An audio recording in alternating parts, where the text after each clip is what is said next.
Muy buenas tardes, queridos colegas, compañeros del Laboratorio Clínico del Sistema Nacional Integrado de Salud. Para nosotros siempre es una alegría estar con ustedes, transmitiéndole todos estos mensajes relacionados a la vigilancia que llevamos desde el Laboratorio de Vigilancia en Salud Pública. Hoy, pues, tenemos otro teleeco importante, sobre todo en este contexto que estamos viviendo de las alertas que OMS nos ha lanzado sobre el resurgimiento del sarampión rubiola, por así decirlo. Bueno, que sabemos que es una enfermedad inmunoprevenible, pero es importante que todos estemos preparados para saber cómo responder. Para este día, pues tenemos como invitado a un experto técnico del Laboratorio de Vigilancia en Salud Pública. Nos acompaña Francisco. ¿Qué tal? Buenas tardes. Bueno, mucho ¿Cómo está? gusto. Bien, bien. Vale. Pues que me alegro, Francisco, que hoy va a ser el invitado de esta sesión. Pues él tiene 3 años de estar a cargo de la vigilancia de enfermedad febril eruptiva del Laboratorio de Vigilancia de Salud Pública, junto con otros compañeros, pues también licenciado Ramírez y también pues la licenciada Claudia, que están ahí pendientes de todas las muestras que ustedes nos envíen. Para nosotros es muy importante que ustedes estén durante toda esta sesión porque se hablará cómo vamos a tomar la muestra, cómo la vamos a enviar, qué medidas de bioseguridad tenemos que considerar para este diagnóstico que es tan importante, sobre todo en este contexto que estamos viendo. Y sobre todo hacerles un llamado de que cualquier información que siempre circule en las redes y todo eso, pues confrontarlo con los medios oficiales, ¿verdad? Para que no se generen falsas expectativas o cosas así por el estilo. Todo debe ser de acuerdo a los canales oficiales. Por eso hoy queremos compartir con ustedes este tema, cómo hacer el diagnóstico de enfermedad febril eruptiva, sobre todo con este enfoque de sarampión. Sin más, pues, les dejo con nuestro compañero Francisco para que pueda hacer la presentación. Bueno, tengan todos muy buenas tardes. El día de hoy abordaremos lo que es el diagnóstico laboratorial de enfermedad febril eruptiva.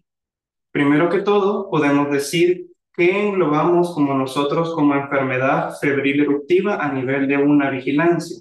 Nosotros agrupamos aquí en lo que son dos enfermedades, el sarampión y la rubiola. Antes de poder pasar con la parte de diagnóstico, es muy importante tal vez hablar de lo que son datos epidemiológicos, inclusive un poco más de una de estas enfermedades, lo que es sarampión. ¿Qué podemos decir del sarampión en este 2025? Pues justamente en el mes de febrero del 2025, OPS emitió una alerta epidemiológica en la región de las Américas porque justamente se vio un incremento con respecto a los casos del 2024. Nosotros podemos decir que de la semana 1, de la semana epidemiológica 1 a la semana epidemiológica número 9, se reportaron lo que son 268 casos de sarampión en la región de las Américas. ¿Cómo podemos contrastar esto? Pues fácilmente en el 2024, a la misma fecha, nosotros teníamos solo 60 casos reportados de sarampión. Esto es un incremento de casi 4.5 veces de lo que era del 2024 al 2025. Y aparte, otros datos epidemiológicos que nos pueden servir como para ver la magnitud de cómo ha expandido lo que es el sarampión, pues vemos que también países como lo son Estados Unidos, Canadá, México y también aparte Argentina son donde surgieron lo que son estos casos importados a la región de las Américas. Incluso a este nivel, bueno, a esta semana epidemiológica, ya se contaba con una muerte en Estados Unidos. Bueno, ahora que ya introducimos un poco sobre sarampión, podemos decir que estas son enfermedades de importancia en salud pública a nivel mundial, debido a su alta transmisibilidad y las graves complicaciones que pueden generar. Más adelante vamos a hablar sobre esas complicaciones que tienen estas enfermedades. En la región de las Américas, una de las 6 regiones de la OMS, la OPS lideró las iniciativas para la eliminación del sarampión y la rubiola a través de altas coberturas de vacunación y una vigilancia epidemiológica y vigilancia laboratorial muy rigurosa. Podemos decir en la región de las Américas que en 2016 la región fue declarada libre de rubiola y en 2017 se confirmó la eliminación de sarampión. ¿Cuál es el contexto ahorita de El Salvador? ¿Qué podemos decir de El Salvador? Siempre ha priorizado el mantenimiento de la eliminación mediante la vacunación sistemática, la respuesta rápida ante casos sospechosos y la capacitación continua del personal. ¿Qué otros datos epidemiológicos o parte de antecedentes podemos decir de El Salvador? Pues recordar que en 1989 fue la última epidemia de sarampión, donde se tuvieron aproximadamente más de 16,000 casos en el país, de los cuales 200 casos que eran niños y niñas menores de 5 años fallecieron. Aparte de eso, ¿qué podemos decir de propiamente de los últimos casos en el país? Pues en la semana epidemiológica número 11 en 1996 fue la última vez que nosotros conocimos lo que es una cepa autóctona del país. Pero esta no fue la última vez en la cual nosotros nos relacionamos con lo que es el sarampión, ya que en lo que es el 2001 se tuvieron dos casos importados desde Europa. Estos casos fueron los últimos de sarampión en el país. Y por su parte de rubiola, el último caso reportado fue en el 2006. Bueno, ¿cuál es nuestro papel en la eliminación del sarampión y rubiola en la región de las Américas? Nosotros podemos decir que nuestro laboratorio de vigilancia de salud pública, la sección de inmunoprevenibles, es parte de una red regional de laboratorios de sarampión y rubiola de la OPS, que a su vez es parte de una red mundial de laboratorios de sarampión y rubiola de la OMS. ¿Qué quiere decir? Es que ante cualquier déficit o cualquier duda que nosotros tengamos, alguna prueba que no tengamos, nosotros nos apoyamos con una red mundial, la cual nos puede ayudar ante cualquier duda o cualquier déficit. Entonces, en esto nosotros tenemos, ¿cómo se distribuye esto en la región de las Américas? Pues nosotros tenemos un laboratorio especializado que es el CDC de Atlanta en Estados Unidos, que es justamente al cual nuestro laboratorio de referencia. Vamos a explicar durante la presentación ciertas pruebas que no realizamos convencionalmente en nuestro laboratorio y que ellos son nuestro apoyo para la realización de estas pruebas. Aparte de eso, también nosotros tenemos dos laboratorios regionales de referencia, podemos verlos como los puntos celestes, uno en Brasil, otro en Canadá, y 21 laboratorios nacionales. Los laboratorios nacionales, o sea, nosotros formamos parte de esos laboratorios. Esa es nuestra función en la eliminación del sarampión y la rubiola, que son las enfermedades febriles eruptivas. Bueno, al principio de la presentación se hizo bastante énfasis en esas semanas epidemiológicas hasta febrero, cómo era ya la alarmante cantidad de casos, pero cómo eso ha seguido a medida de las diferentes meses, ya hasta mayo, junio, y justamente nosotros tenemos que de la semana 1, de la semana epidemiológica 1 a la semana epidemiológica número 24, se cuentan ya con 7,132 casos confirmados de sarampión. Una cifra sumamente alarmante, más cuando la comparamos con el 2024. Con el mismo periodo de tiempo, a esa altura solo se habían registrado 244 casos confirmados de sarampión. Estamos hablando de un aumento de casi 29 veces con respecto a lo que es en el 2025. ¿Qué más podemos decir que es de alarma para nosotros poder prepararnos ante cualquier posible escenario? Si nosotros vemos en la diapositiva, nosotros podemos observar que ya se registraron casos en lo que es Belice y casos, incluso hay uno en Costa Rica. Es decir, ya tenemos lo que es la presencia de sarampión en un área muy cercana a lo que es El Salvador, por lo cual es muy necesario conocer qué cuidados debemos de tener, cómo debemos de proceder ante esto y además qué otros datos podemos dar. Este caso de Costa Rica fue de un caso importado de lo que es Canadá. Y ya a esta altura de estas semanas epidemiológicas que estamos hablando, podemos hablar que ya se cuentan con 13 defunciones y uno de los países más afectados en esto es precisamente Canadá, Estados Unidos y México, donde incluso en México ya han muerto 9 pacientes. También podemos hablar cómo ha sido el incremento por semana epidemiológica. Nosotros vemos que justamente desde la semana epidemiológica número 3 ha habido un aumento exponencial en lo que han sido los casos de sarampión, teniendo como un pico máximo en la semana epidemiológica número 18.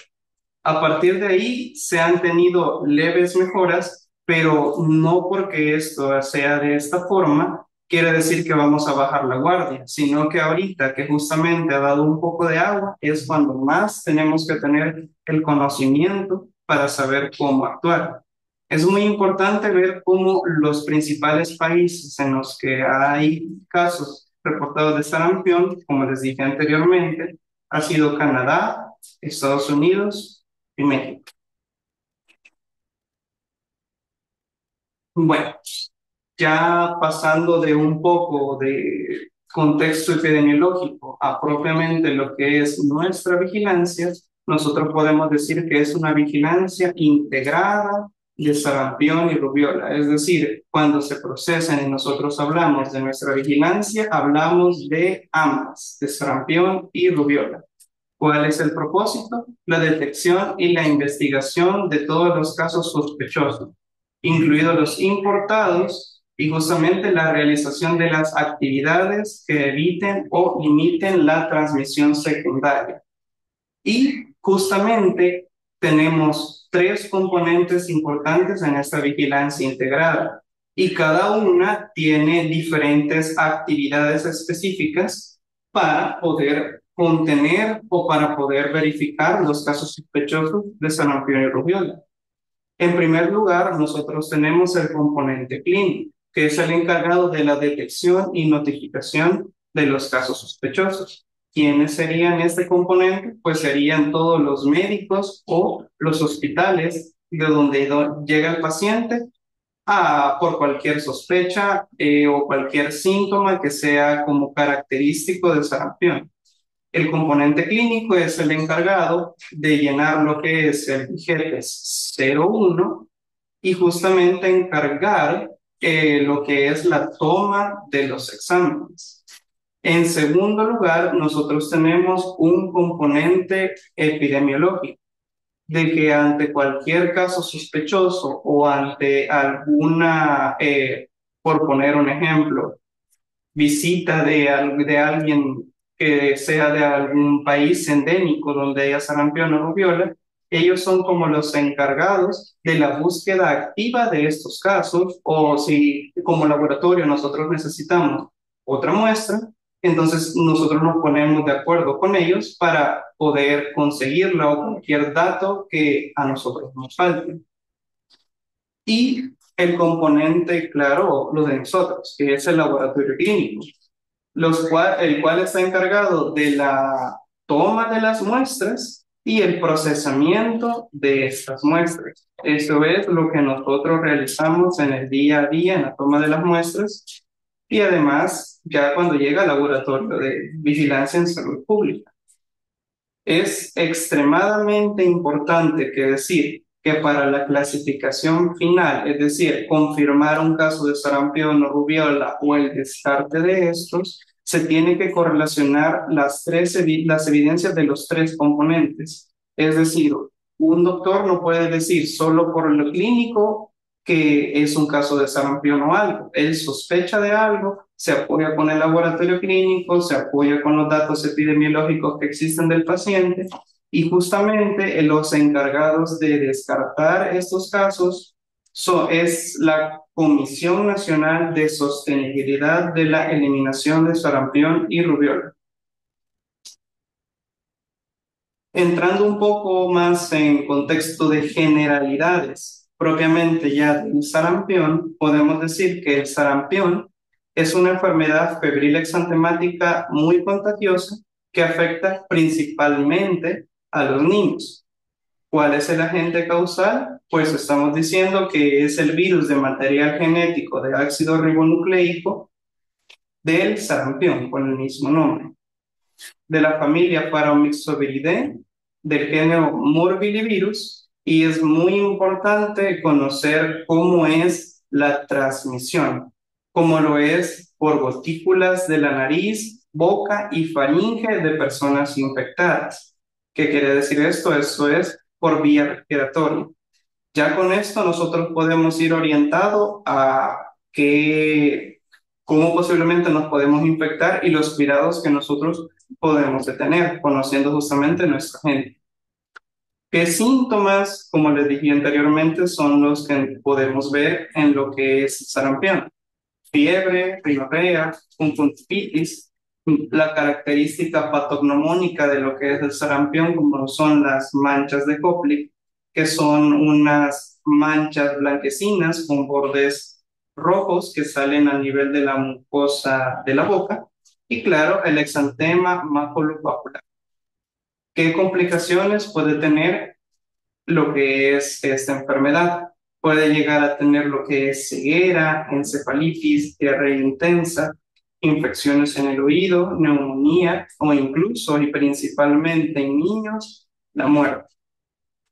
Cuando nosotros hablamos de lo que son virus, es extremadísimamente importante hablar de los periodos de incubación, ya que estos van a aportar datos epidemiológicos extremadamente valiosos. ¿Y qué podemos decir de los periodos de incubación? Que es el periodo en el cual se tuvo el primer contacto con el virus hasta que éste comienza a presentar los primeros síntomas. Esto es muy importante ya que nosotros lo vamos a abordar próximamente. En el caso del sarampión, nosotros podemos decir que tiene un periodo de incubación de 7 a 21 días. Bueno, pasamos a rubiola. Esta al igual es una enfermedad un poco más benigna, muy contagiosa, que se caracteriza con erupción maculopapular difusa. De la misma forma, es un virus ARN con el mismo nombre, de la familia Togaviridae, del género Rubivirus, y al igual que el sarampión, su transmisión es respiratoria, por gotículas de la nariz, boca y faringe de personas infectadas. Ya esto igual nos va dando como qué clase de muestra nosotros necesitamos al decir esto. Y a diferencia de sarampión, podemos decir que rubiola presenta lo que son febrículas, náuseas, conjuntivitis, leve rinorrea y erupciones en la piel. Pero en el caso de rubiola, esa cobra una importancia, por decirlo, más en embarazadas. ¿Por qué? Porque justamente en esta etapa puede causar aborto, muerte fetal e incluso malformaciones o anormalidades congénitas, lo que ya se conoce como síndrome de rubiola congénita. El periodo de incubación en el caso de lo que es rubiola es de 12 a 23 días. Bueno, ahora nosotros ya pasamos más a contexto de lo que son el diagnóstico del laboratorio clínico en el sentido de hablar de nuestras muestras, qué es lo que nosotros necesitamos para la vigilancia laboratorial de febriles eruptivas. Pues bien, vamos a hablar de 3 tipos de muestras, como lo son la muestra de suero, la muestra de hisopado nasofaringeo combinado y la muestra de orina. En este apartado vamos a hablar de cuánto es de lo que necesitamos mínimo de muestra para nosotros procesar y un par de cuidados excepcionales. Bueno, para empezar, la muestra de suero nosotros necesitamos de 1 a 2 ml, recolectado en tubo de tapón rojo como para una muestra sanguínea de una química convencional. En el caso del suero, nosotros en algunos casos excepcionales necesitamos lo que es una segunda muestra cuando sea necesario. Más adelante nosotros vamos a abordar cuándo es que es necesario. Nuestra segunda muestra es un hisopado nasofaríngeo combinado, el cual se utiliza lo que es un tubo con medio de transporte viral. Esto es muy importante porque ha pasado algunas veces que llaman al laboratorio, a la sección de inmunoprevenibles, diciendo que si pueden tomar la secreción faríngea o secreción nasofaringia con un hisopo de, por ejemplo, un caribler o un medio de transporte de bacterias. Y la respuesta es definitivamente no. No se puede utilizar ni hisopos con palillo de madera, ni ningún otro hisopo que no sean los utilizados para lo que son virus. Estos medios de transporte viral son dados por el área de recepción en el laboratorio de vigilancia en salud pública. Luego tenemos como tercera muestra la muestra de orina, de la cual necesitamos de 10 a 50 ml de orina. Aquí tenemos lo que es una presentación clásica de lo que es un frasco. Plástico, estéril, boca ancha, tapón de rosca y con cierre hermético. Es extremadamente importante tener los cuidados necesarios para la muestra de orina en el sentido de evitar cualquier tipo de derrame. Igualmente ya lo vamos a abordar los cuidados poco a poco cuando vayamos al final de la presentación. Y justamente hay dos cosas importantes de decir de estas tres muestras y que son que estas muestras tienen que ser recolectadas en el primer contacto del paciente con el establecimiento de salud.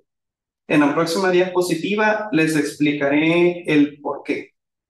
Y además, ante todas estas tres muestras, para evitar cualquier tipo de rechazo, nosotros podemos ver que tenemos que ponerle el nombre completo del paciente, la edad del paciente y el número de expediente del establecimiento donde llega. Bueno, ya conocemos cuáles son los tres tipos de muestra en nuestra vigilancia, pero ¿qué pasa? Nosotros tenemos una fecha muy importante para decir que esta muestra es de una colección que nosotros nos puede servir en el sentido de la positividad para nuestras pruebas. ¿Y cómo podemos decirlo? Es a partir de la aparición del exantema, uno de los síntomas que comparten estas enfermedades febriles eruptivas. Nosotros podemos ver que tanto para suero como para hisopado nasofaríngeo y como para orina, lo ideal para nosotros tener una muestra de calidad es de 7 días después de la aparición de la erupción. Justamente, pasados los días, nosotros ya tenemos un periodo aceptable de estas muestras. Quizás el que tiene mayor cantidad de días de aceptable es la muestra de suero, sí, pero si nosotros vemos que va decreciendo con respecto a las otras muestras ya en hisopado nasofaríngeo y en orina. En orina incluso ya al día 10, a partir de ahí, podemos decir que nuestra muestra no es aceptable y ya vamos a ver también el por qué justamente esto. Bueno. Pasando a la parte fuerte del procesamiento de muestras en el laboratorio de vigilancia de salud pública, nosotros ya conocemos cuáles son los tres tipos de muestra, entonces ya podemos clasificarlas en los tipos de pruebas que existen en el laboratorio, como lo son dos tipos, lo que es las pruebas serológicas y las pruebas virológicas. ¿Cuál es nuestra principal prueba serológica? Es justamente la detección de inmunoglobulina M. En el laboratorio de vigilancia de salud pública, esto se hace con metodología de ELISA, de ensayo de inmunoabsorción ligado a enzimas. Podemos ver, como dice ahí, que sigue siendo el análisis rutinario requerido en el programa de vigilancia. pero nosotros tenemos que recordarnos un poco de lo que son las inmunoglobulinas. Ellos representan los anticuerpos. Entonces, justamente otra de las pruebas serológicas es la detección de anticuerpos de memoria, la inmunoglobulina G. Y también tenemos otros exámenes como lo es la avidez de IgG. Eso en la parte del suelo. Luego nosotros tenemos lo que son nuestras pruebas virológicas. ¿Con qué se realiza esto? Lo realizamos con el hisopado nasofaringio y lo realizamos a la muestra de orina. ¿Para qué sirven estas pruebas? Justamente para la detección viral por RT-PCR, reacción en cadena de la polimerasa con transcripción inversa. ¿Para qué ocupamos también estas pruebas, estas muestras? Para el aislamiento viral y para la genotipificación secuenciación. Nosotros podemos ver que hay ciertas pruebas que son realizadas por el CDC de Atlanta, como lo es la avidez de IgG y justamente lo que tiene que ver también con la parte viral. Podemos decir que la RT-PCR es nuestra prueba de confirmación y lo que permite el descarte de casos por laboratorio, porque ya dijimos anteriormente que nosotros solo somos un componente del rompecabezas. Bueno, hablamos anteriormente de cuáles eran nuestros tipos de muestra. Hablamos anteriormente de cuáles eran ocupadas en serología y cuáles eran ocupadas en las que son la detección viral. Pues bien, aquí tenemos lo que son estos marcadores, pero de la infección por sarampión. Nosotros podemos ubicar en el eje de las X lo que son o lo que representa los días de evolución de enfermedad del paciente. Y en el eje de las Y, lo que es la positividad por prueba. ¿Qué podemos decir nosotros y ubicar por cada prueba? Bueno, empecemos hablando sobre las pruebas virológicas. Nosotros podemos decir que la detección viral se da, ubiquemos del día cero. Sí, del día cero. Entonces, justamente en el día cero de lo que es el exantema, nosotros vemos que justamente la parte de detección del virus está en su parte más alta, en su positividad más alta. ¿Qué quiere decir esto? Que es el mejor momento para la detección de lo que son nuestras muestras virológicas. ¿Cuáles eran nuestras muestras virológicas? Era el hisopado nasofaríngeo y la orina. Es por eso la importancia que tiene de que tener el establecimiento de salud en captar estas muestras lo más rápido posible, porque nosotros podemos ver que a medida pasa lo que son los días de enfermedad del paciente, esta se va negativizando. Por eso es de que en la muestra de hisopado nasofaríngeo y de orina decimos que del día aproximadamente 12 en adelante o en orina del día 10 para adelante, nuestra muestra ya no va a ser representativa, porque justamente la cantidad viral va a disminuir exponencialmente. Asimismo es con el cultivo viral. Aquí podemos ver justamente el inicio del exantema. Y nosotros podemos decir cómo baja drásticamente a medida pasan estos días. He aquí la importancia que dijimos de colectar esta muestra para que nos sirva como diagnóstico, como confirmación en los primeros días o en nuestro primer contacto con el paciente. En el cambio, ya en las pruebas serológicas, nosotros podemos observar la inmunoglobulina M, cómo esta va aumentando a medida que pasan los días de enfermedad y que tiene como su pico un poco más alto en lo que es el día 3, el día 5, día 8 de lo que es la enfermedad. Aquí es cuando ya se empiezan a producir lo que son anticuerpos.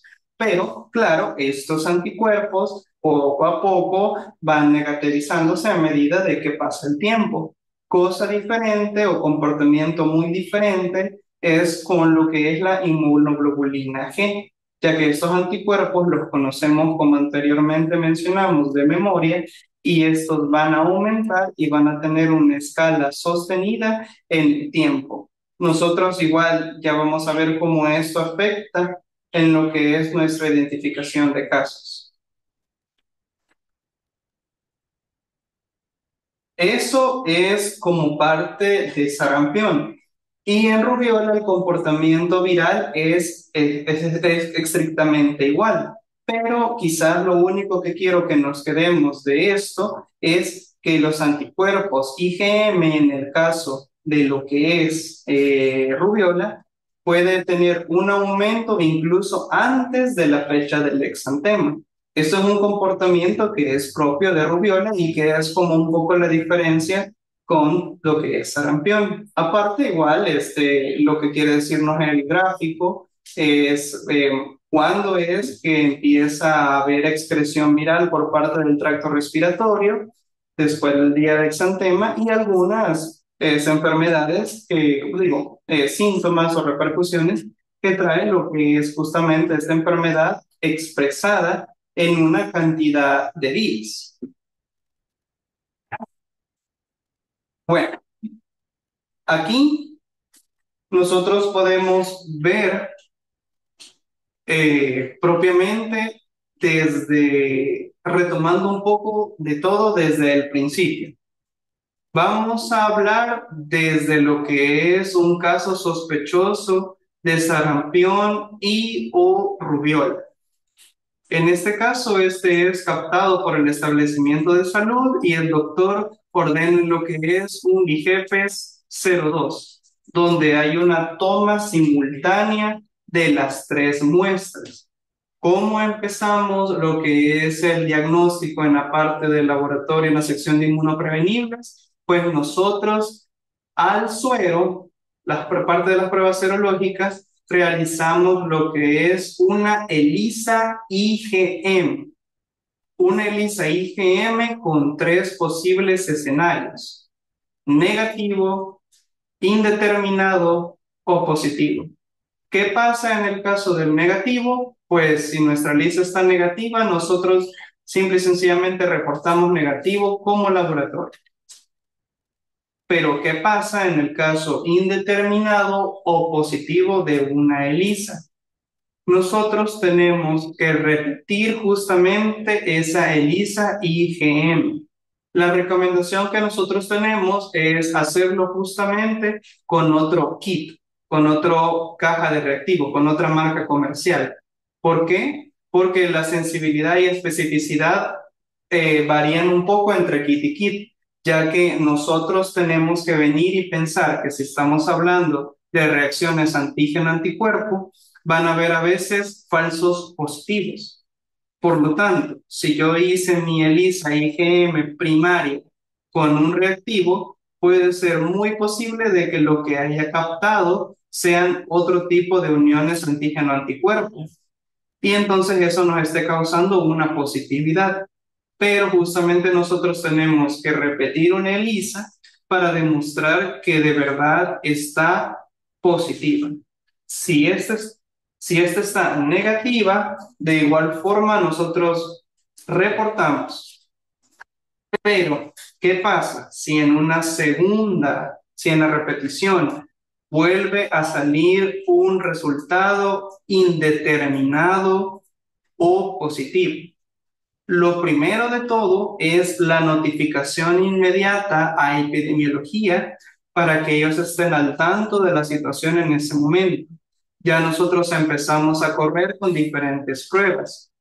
Y entonces nosotros, justamente por estas reacciones cruzadas que podemos ver, realizamos lo que son diagnósticos diferenciales. ¿Qué diagnósticos diferenciales podemos estar hablando? Pues nosotros podemos pensar en otras enfermedades que igual son febriles. así como lo que son las arbovirosis. Nosotros podemos pensar en dengue, podemos pensar en algunas de las variantes. Entonces, justamente nosotros realizamos otras ELISAs que son dengue, chikungunya, Zika. Tenemos también disponible lo que son citomegalovirus y parvovirus, específicamente a estas muestras que han resultado indeterminado o positivo.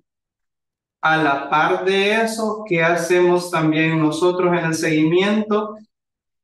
Como yo les mencionaba, a la hora del suero es solicitar una segunda muestra de suero. Vamos a acabar primero la parte de las pruebas serológicas para después explicar lo que son las pruebas moleculares, las pruebas virológicas en este esquema. Bueno, nosotros tenemos esta primera muestra de suero y solicitamos esa segunda muestra de suero. ¿Cuál es el fin o cuál es la importancia de esto? Pues precisamente es realizarle a ambas lo que es la ELISA de inmunoglobulina G. Estamos hablando de los anticuerpos de memoria.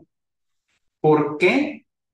O bueno, algo muy importante que decir en esto es que esta segunda muestra no se toma de inmediato, sino que se toma de 14 a 20 días después de la primera toma de muestra. Y justamente esa separación de días del procesamiento de esta primera muestra de suero con esta segunda muestra de suero, nosotros podemos ver lo que es un aumento significativo de este título. Es decir, que si nuestra primera muestra de suero nosotros teníamos 40 y justamente nosotros vemos que en esta segunda muestra de suero que se le tomó al paciente, vemos un crecimiento de 4 veces ese título de anticuerpos, entonces ya estamos hablando de que es un caso confirmado laboratorio, por laboratorio. Y si no hay un aumento significativo, entonces reportamos. ¿Qué pasa si a nosotros pues sale una ELISA IgG? Pues la verdad que se tiene que determinar el contexto de esta situación, ya que tenemos que recordar que cuando en la vacuna de la triple viral, la SPR, nosotros quedamos justamente inmunizados de lo que es de por vida. Entonces, eso significa que tenemos esos anticuerpos de memoria y si me la toman incluso a mí o se la toman a alguien que sí le pusieron la vacuna, siempre vamos a dar positivos. Pero aquí entonces, en este caso, tenemos algo muy importante que decir. Hablemos en contexto que nosotros tenemos lo que es una prueba de ELISA IgG positivo. Entonces, en ese caso, nosotros realizamos una de las pruebas que les mencioné anteriormente, que es la IgG de aridez. ¿Qué quiere decir esta IgG de aridez? La verdad es que no se realiza precisamente en todos los casos y que su utilidad va a variar en torno a la utilidad epidemiológica que ésta pueda tener. Me explico.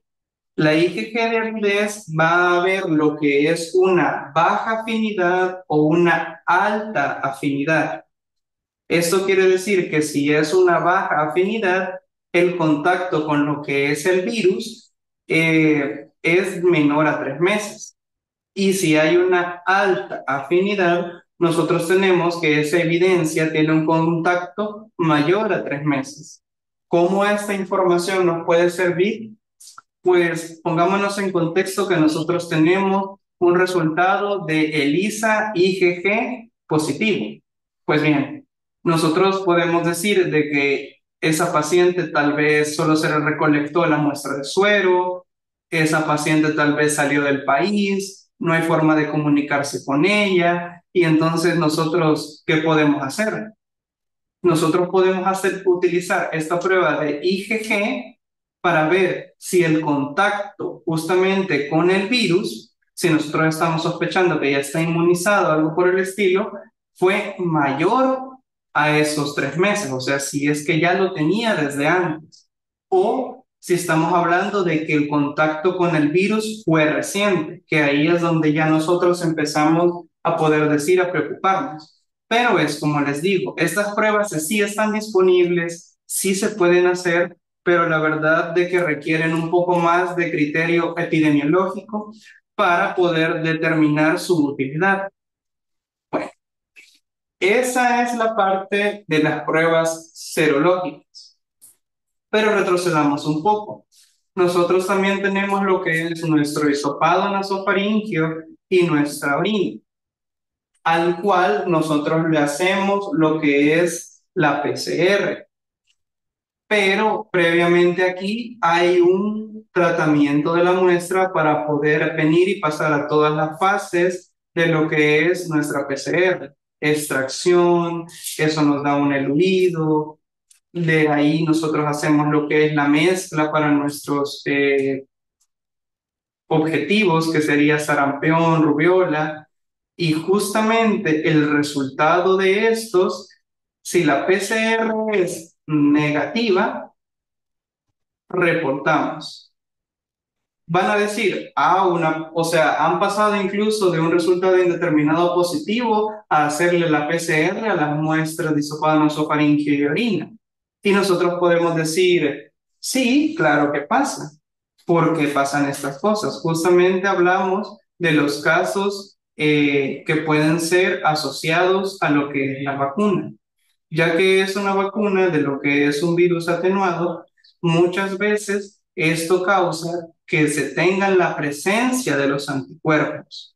O presencia de anticuerpos existe totalmente, pero ¿cómo entonces nosotros vamos a ver si de verdad es una infección por sarampión o por rubiola?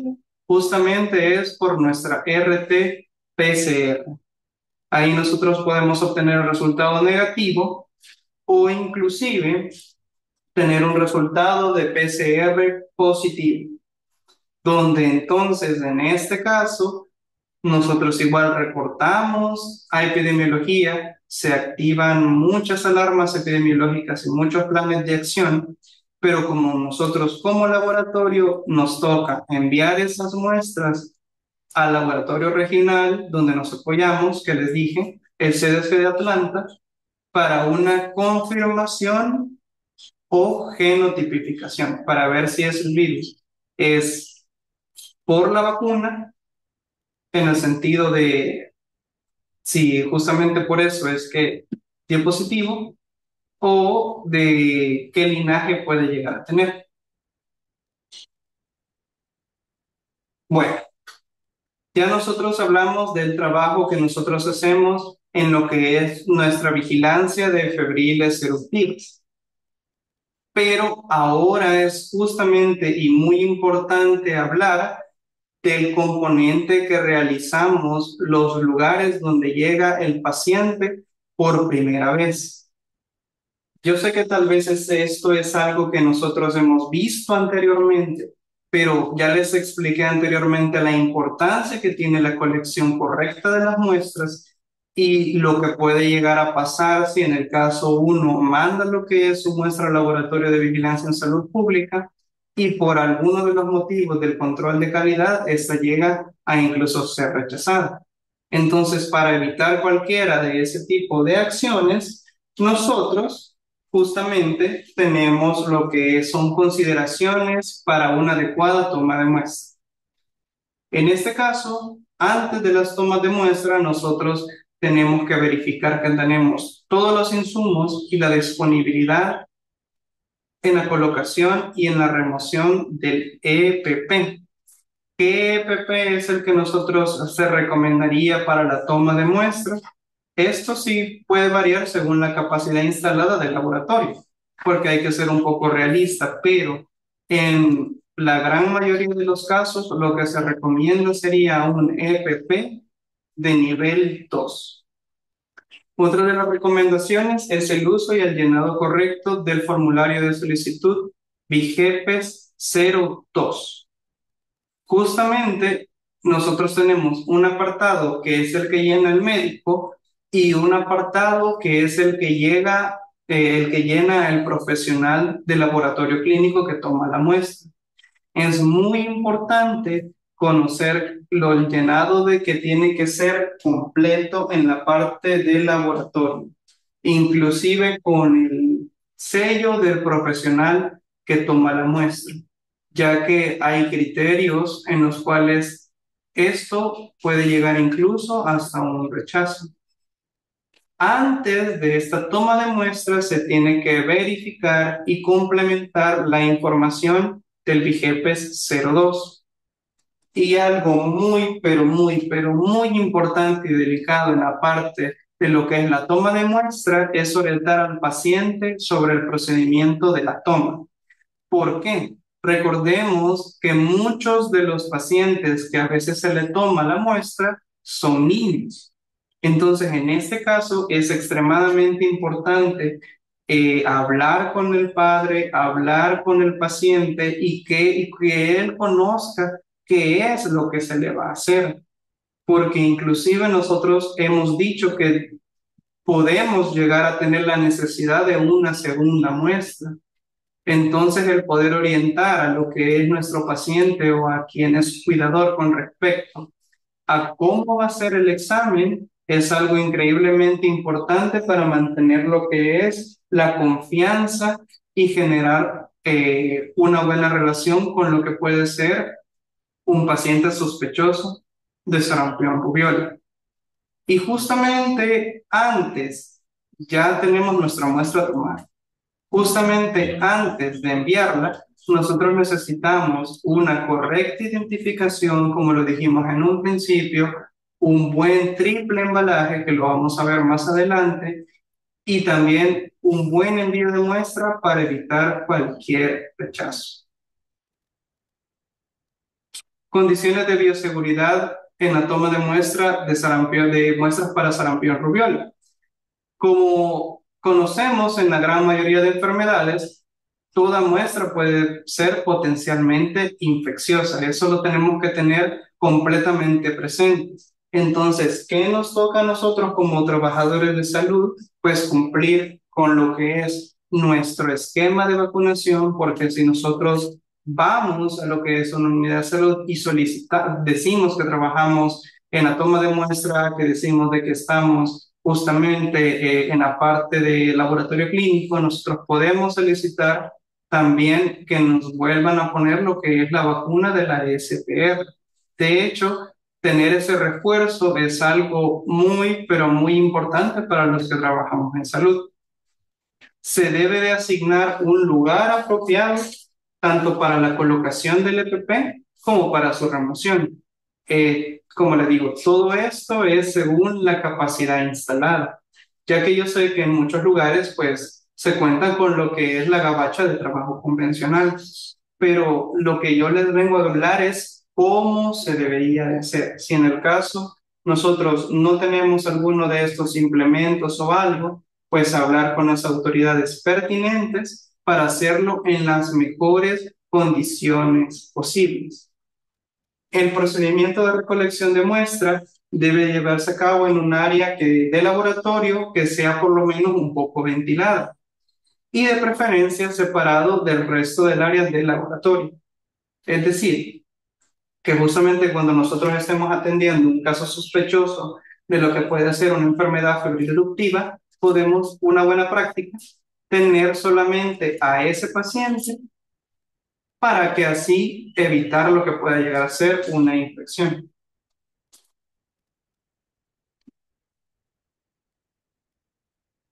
Otras medidas que podemos cumplir es la higiene de las manos antes y después del contacto con el paciente y su entorno, así como después de quitarse el equipo de protección personal. Además de limitar el número de personas presentes en la habitación de toma de muestra. Considerar la necesidad de prestar apoyo y la atención justamente al paciente. Bueno, nosotros ya tenemos lo que es nuestra muestra. que es otra de las partes muy importantes en eh, lo que es la bioseguridad de estas muestras, es que justamente después de ser tomadas y a la hora de enviarlas al laboratorio de vigilancia en salud pública, estas deben de colocarse en lo que es un triple embalaje. ¿Qué quiere decir esto? Son contenedores en los cuales nosotros sabemos que nuestra muestra y nosotros estamos protegidos. De nuestro recipiente primario, nosotros podemos tener lo que es papel parafil. Una buena práctica es ponerle el papel parafil a lo que son los tubos de medio de transporte viral o incluso de orina y colocarlos en un contenedor secundario. Ya justamente en este contenedor secundario, nosotros vamos a ver que si nosotros no la vamos a enviar, tenemos que respetar lo que es una cadena de frío. Y justamente tenemos que a la hora del envío al laboratorio de vigilancia en salud pública, nosotros tenemos un contenedor terciario que es el embalaje exterior.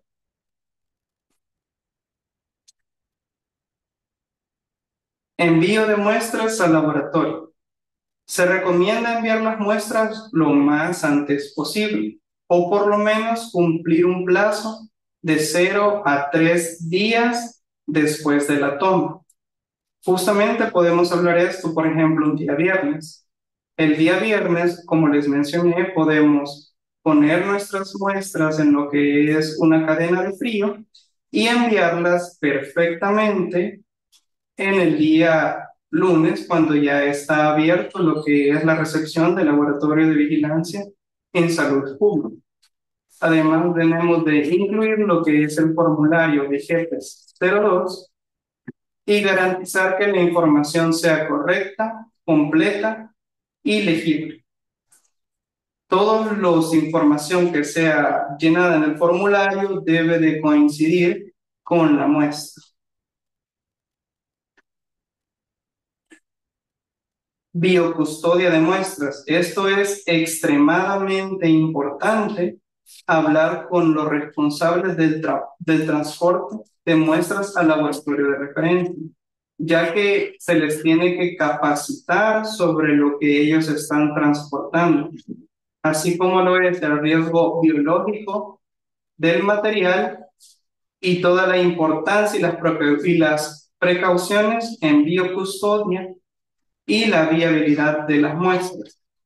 ¿Qué quiere decir esto? Que así como nosotros conocemos que cualquier muestra es potencialmente infecciosa, los responsables del transporte de igual forma tienen que conocerlo, tienen que conocer qué están llevando, tienen que conocer también por ejemplo, el cuidado a la hora del transporte de las muestras, ya que muchas veces durante el viaje o algo, incluso en el embalaje terciario, la muestra de orina puede caerse y si no tiene algo como papel parafil o no sabe qué es lo que está él transportando, puede llegar esa muestra derramada al laboratorio y eso ya involucra lo que es un rechazo de muestras. Por eso es muy importante que la biocustodia que se le da el responsable de transporte sea la adecuada. Tenemos que hablar no solamente con lo que es el laboratorio, sino con quienes hacen el transporte de estas muestras.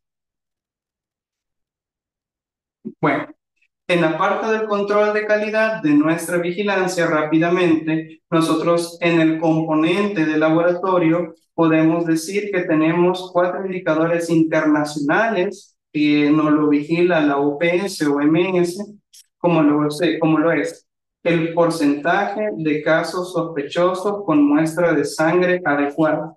¿Qué quiere decir esto? De que por cada paciente que llega como caso sospechoso de fiebre eruptiva, nosotros tenemos que tener la muestra de suero.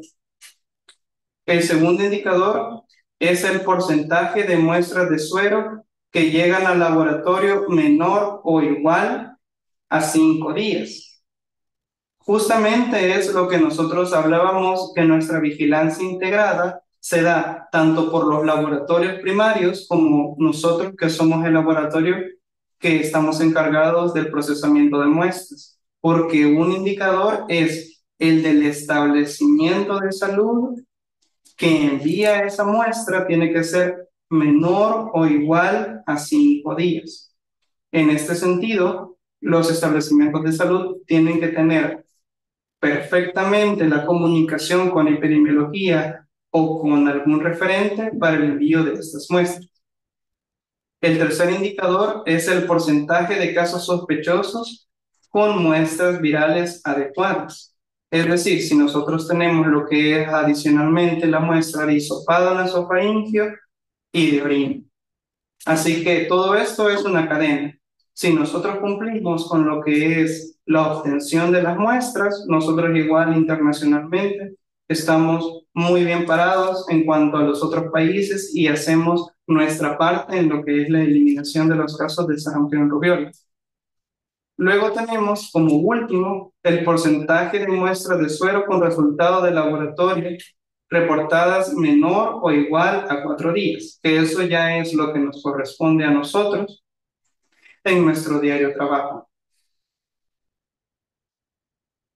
Y ya para terminar, solo ver y hacer mucho, pero mucho énfasis y recordar a los establecimientos de salud nacionales los criterios frecuentes de rechazos de muestra.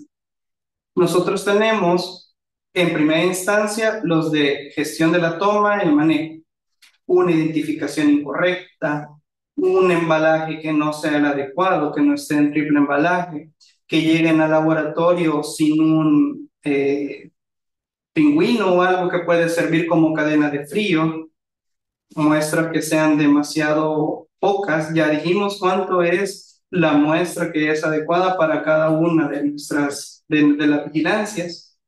Y también tenemos que son las muestras derramadas. Como lo dijimos anteriormente, si nosotros no hacemos un buen embalaje o no le decimos que tengan los cuidados correspondientes con nuestras muestras. Ya dijimos, cabal, los hisopos que no son los adecuados para lo que es el medio de transporte viral y cuando hay una incoherencia entre nuestras muestras y la boleta. ¿Cuál es un criterio de rechazo para lo que es el formulario del IGP-02? Pues justamente un llenado incorrecto o incompleto. Como les dije, tanto esto puede ser en el campo médico o en el campo del laboratorio clínico. Pero en teoría, como justamente cuando el médico llena lo que es el IGP-02, se lo pasa a lo que es el laboratorio clínico, nosotros nos convertimos en ese filtro para ver que absolutamente todos los campos necesarios estén llenos. Porque muchas veces se puede rechazar por algún criterio médico, pero ya ha pasado por laboratorio. Entonces nosotros tenemos que tener bien presente esto para poder evitar cualquier tipo de rechazo. Y lo último, que sería ya por el sistema del IGP-02 con el formulario en físico, que digamos, no hay una concordancia propiamente entre lo digitado en sistema o lo que viene muchas veces anotado en lo que son las libretas de las personas que van a dejar las muestras con respecto propiamente a la identificación de las 3 muestras. Recordémonos que son 3 muestras las importantes para nuestra vigilancia. Y bueno, eso sería todo. Ahí está el teléfono de nuestra sección de inmunoprevenibles. Nosotros 3 somos los encargados del área de la vigilancia y nos pueden llamar para cualquier consulta, cualquier duda que tengan. No duden en decirlo.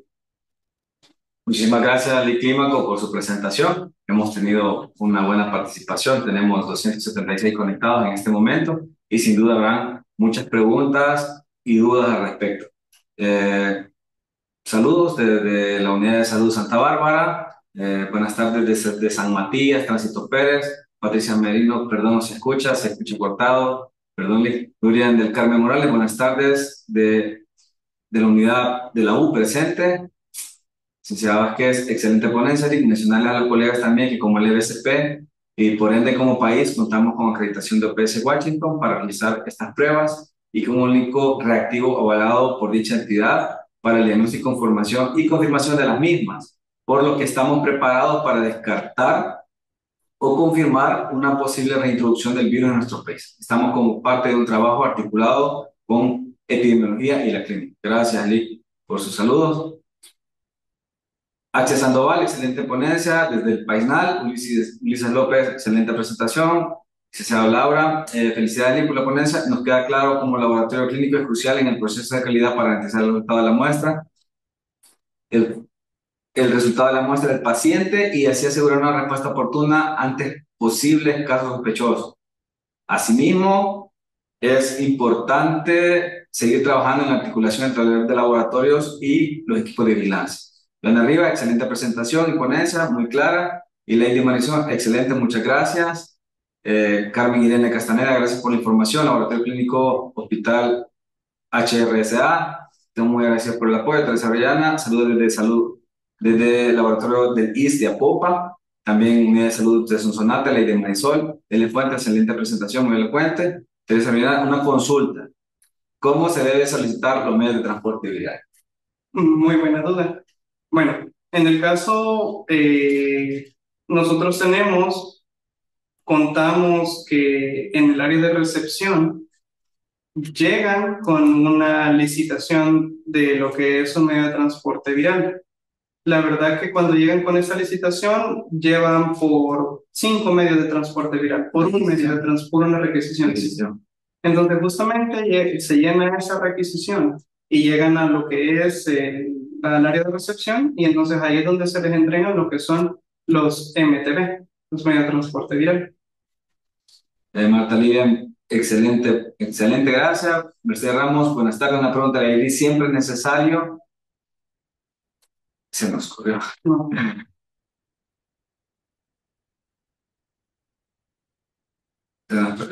Buenas tardes, una pregunta. ¿La ID siempre es necesaria en el BGP02?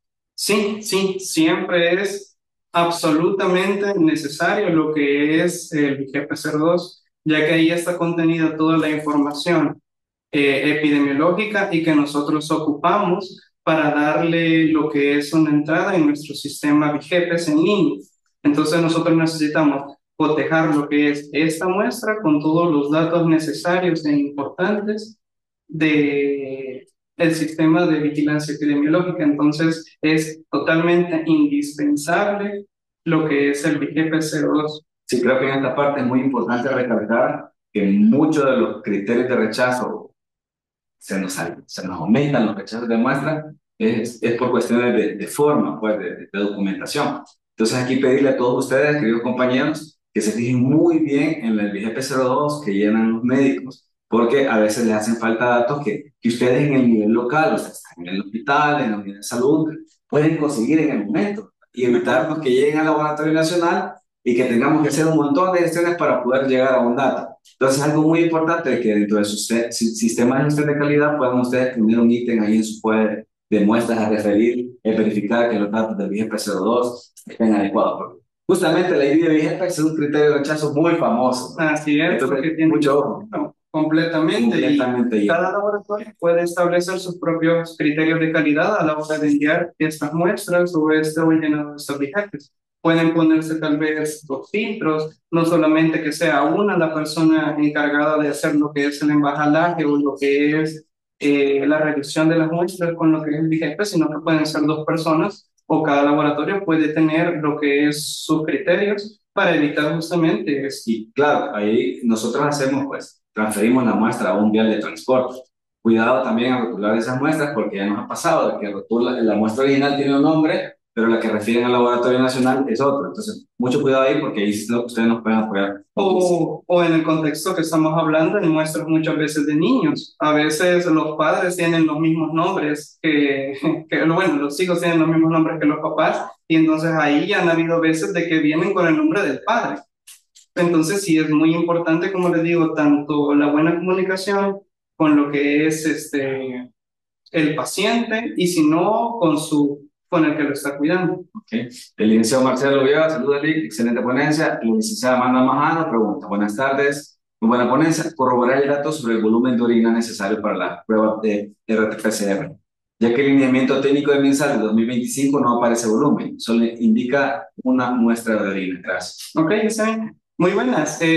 Sí, licenciada Amanda, fíjese que justamente y mucha de la información que está contenida en lo que es la presentación está disponible nosotros en línea en lo que son los lineamientos técnicos para el control y la prevención de sarampión y rubiola. ¿Qué quiere decir esto? Aquí también, ahí es donde están parte de la información que les he dicho y es donde está ese lineamiento que dice el volumen de las muestras. Justamente, si nosotros tenemos una duda, podemos consultarlo en línea y ahí dice que es de 10 a 50 ml de... Michelle Ramírez, excelente presentación. Como parte de la red regional de laboratorios de OMS-PS, el Laboratorio Nacional está preparado para una muestra por COVID. Manuel, ¿se debe dar el VGP-02 por muestra? Sí, toda muestra debe dar su propio VGP-02. Mariana Trinidad, excelente ponencia, muchas gracias. Información muy importante de Chalchuapa. Puedo hacer una observación. En la parte del VGP-02, en el VGP-02 dice los tipos de muestra. Entonces, digamos, perfectamente en el VGPES puede llenar los tres tipos de muestra en un solo VGPES 02 para hacerlo un poco más convencional, por decirlo de alguna forma. Okay. Iván Molina pregunta, en la muestra de suero se busca IgM de sarampión rubiola y así también en las muestras de hisopado nasofaríngeo y orina se buscará PCR o rubiola y sarampión rubiola. Sí, Lick, un saludo, Lick Iván. Sí, justamente, nosotros cuando hacemos lo que es en el suero buscamos lo que son anticuerpos, en este caso, IgM de sarampión y rubiola, pero son muestras, yo creo que su pregunta va orientada a que si es solamente una prueba, pero no. Nosotros llevamos dos ELISA separadas, una ELISA que es para IgM de sarampión y una ELISA que es para IgM de rubiola. No sé si le contesté lo que usted quería decir o lo que quería dar a entender, pero sí, con la PCR se le puede hacer, digamos, si nosotros tenemos un caso sospechoso que nos salió un indeterminado o un positivo de sarampión, entonces nosotros en la RT-PCR solo vamos a correr lo que es sarampión y el control de calidad que es la RNAsap para asegurar de que hay una colección de material genético.